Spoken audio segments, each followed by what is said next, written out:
Hey everyone, welcome to Logan's Mosh Pit. Glad to have you here. Do me a favor and please subscribe if you haven't already. Gather round, bookworms, because it's time for another episode of Rock and Read. Today we'll read Chapter 9 of Red by the Red Rocker himself, Sammy Hagar. Chapter 9 is called Right Here, Right Now. Let's see what happens next. The For Unlawful Carnal Knowledge Tour had been our biggest ever. We sold out so fast.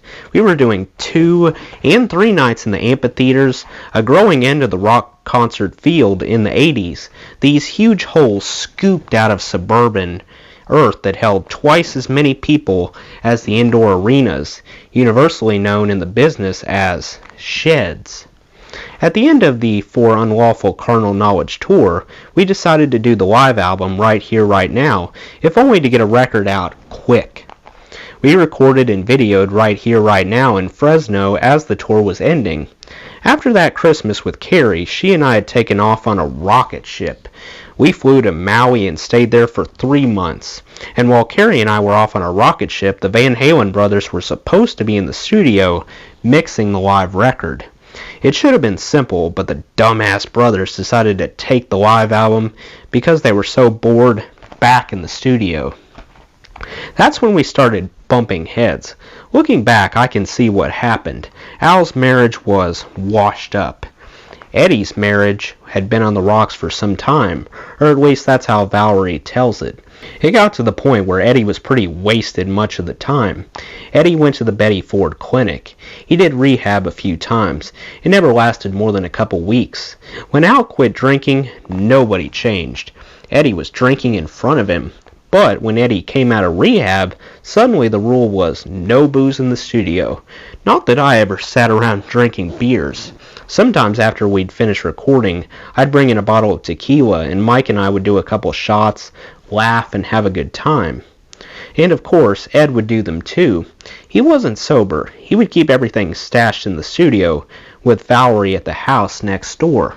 He never wanted me to go home. "Why do you have to go home now?" he would say. "Wait a minute, I got one more thing.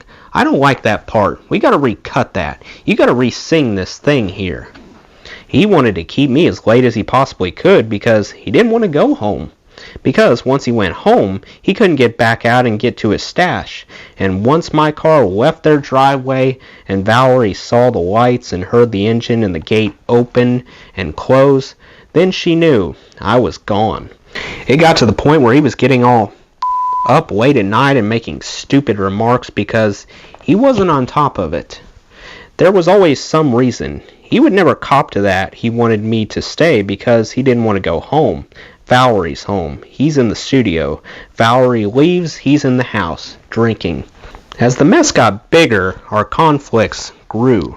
Eddie Van Halen, who had been the humble guy under his big brother's thumb, wanted to take over his band. He's always been kind of passive-aggressive, but it got difficult to deal with. He would be humble and back down from confrontations, but then he would go behind my back and complain to Leffler that I wasn't working hard enough. And that was what happened when Carrie and I went to Hawaii. The Van Halen brothers started freaking out, getting down on me big time because I wasn't around to rehearse the new studio sessions with them. I'd left my wife, and now I didn't want to go and rehearse that. Problem was that they had re-recorded almost the entire live album. Because Eddie was out of tune, or Al had sped up or slowed down. They're fixing things. They fixed everything. Only now that Eddie was playing in tune, my singing's off key. And where Al sped up and run around, now I'm singing ahead of the beat. Now I had to go back in the studio and redo all my vocals. I wanted to kill those guys. Carrie and I flew back to Los Angeles from Hawaii. I told Eddie to stay the out of there. They put me in a room with the video of the concert, gave me my microphone, and I stood there and sang the whole concert one time through, just like it was a live performance. I barely went back to fix anything. It took me 3 hours, and then I went to dinner. The brothers were pissed. They took out the microscope, trying to find places that weren't reasonable and that I needed to fix again. When they found something, I went out and fixed it. You. Meanwhile, as Carrie and I had been grooving in foreign ports of call, Betsy had filed for divorce. I hadn't gotten home since I left at Christmas. It broke my heart to leave 5-year-old Andrew behind, and it was going to be a few years before I saw him at all. The split was not going to be amicable. It was going to be difficult and expensive. Betsy hired a lawyer who was picking over everything. He wanted to pay a recording engineer to go through and catalog all the unrecorded music and song ideas on cassettes I had at home, in case I wrote any songs in the future based on material I started when we were still married. I tried to head off everything with a settlement offer that would have actually given her more money than she got 3 years and millions of dollars in attorney's fees later. Leffler figured out a way I could pay for the entire settlement in one swoop. He told me Geffen would pay huge money for a greatest hits album. I had never done one, and if I came up with a couple of new songs, there would be generous publishing advances for each of those. He worked it out so that the one album with 2 new songs would pay for the entire divorce. I went to see my attorney, who had drawn up the deal, and sitting in his office next to each other, like they do when they're insecure, were Eddie and Al. They didn't want me to do the album. I told them that I was going to do it, and that it was going to pay for my divorce. They argued and argued. They said it would be bad for the band. It wasn't like they said anything before to my face. They were real behind-the-back guys. They'd had a couple of conversations, worked each other up, started freaking out, and began to look into ways to keep me from doing something I wanted to do. Eddie didn't know anything about this business. He probably didn't even know where his money was. When my lawyer mentioned something about my getting paid on a publishing deal, Eddie wanted to know how he could get one. I told him he already had a publishing deal. They just didn't want me to do anything they couldn't control. It wasn't long before they started seeing attorneys of their own about possibly suing me or throwing me out of the band. Since Right Here, Right Now was going to be a double record album, Warner Brothers raised the price. That hurt sales. It went to number 5 on the charts, our first album not to go to number 1. In the summer of 1993, we went out on another huge tour to promote the live album, and we made tons of money on it. Even though the tour was big, the Van Halen brothers were still working that attitude on me that I wasn't doing enough. If you could sing 5 nights a week, think how much money we'd make. They didn't care about my voice. If you can't sing, just dance, they'd say. We started getting into it more often, and things weren't as friendly. Eventually, I started flying on my own. I'd fly home by myself, and then I'd come back. I'd stay in different hotels. By the end of the tour, Eddie and I weren't getting along. What complicated things was the fact that Ed Leffler got really sick in the middle of that tour. At the start of the tour, he'd found a lump in his throat, and it was cancer. He had it taken out and came right back out on the road. He even stopped smoking for a while, although that didn't last. But you could tell he wasn't doing so well. He was always sweating, kind of pale, and losing weight. The cancer came back.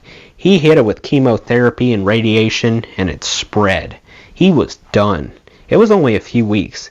He went from a guy out on the tour with us, doing blow, drinking, having a good time in his mid-50s, and now he was going to die. He was weak and sickly, but stayed on the road with us. On the last 2 nights of the tour in August 1993, we were playing at an amphitheater in Costa Mesa, outside Los Angeles. I was feeling blue about Leffler, so I decided to switch the acoustic number I usually did, Eagles Fly, to Amnesty. Since we were back in town, all Eddie's bad news friends showed up with the drugs and the women, and he was wasted. In the middle of my song, he decided he needed to change the tubes in his amplifier. I'm out there doing this song, and Eddie's over there panicking, taking his equipment down behind me. I'm trying to do this sensitive song, and it was really pissing me off. I'm playing acoustic and singing Amnesty is Granted, and Eddie's checking his tone to see if the tubes were working. Up out of his mind. I came off the stage and grabbed him. We got into it, but Leffler pulled us apart. I came out for the encore waiting for Eddie.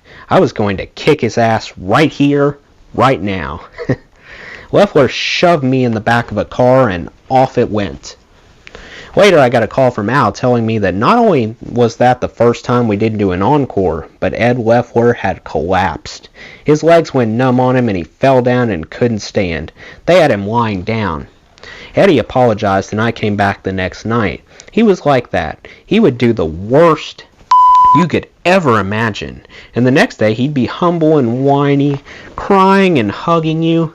It was easy to forgive this guy because he went all the way to the ground with his humility. Next day, whole different guy. The next night, the final show on the tour and our second night at Costa Mesa, we did one of the greatest shows we had ever done. We were worn out, beyond tired. It was the end of the tour. We went out there and played from a whole other place for the first time in a long time. We played a real emotional show. Every song felt like everybody meant it. We weren't just doing a regular show. We burned our encores and everything down to the ground. The next day, Ed Leffler went into the hospital. We did all this crazy to try and help Leffler stay alive. I found a lady who took urine specimens to Mexico where they took the neurotransmitters out of your pee and returned it in little vials.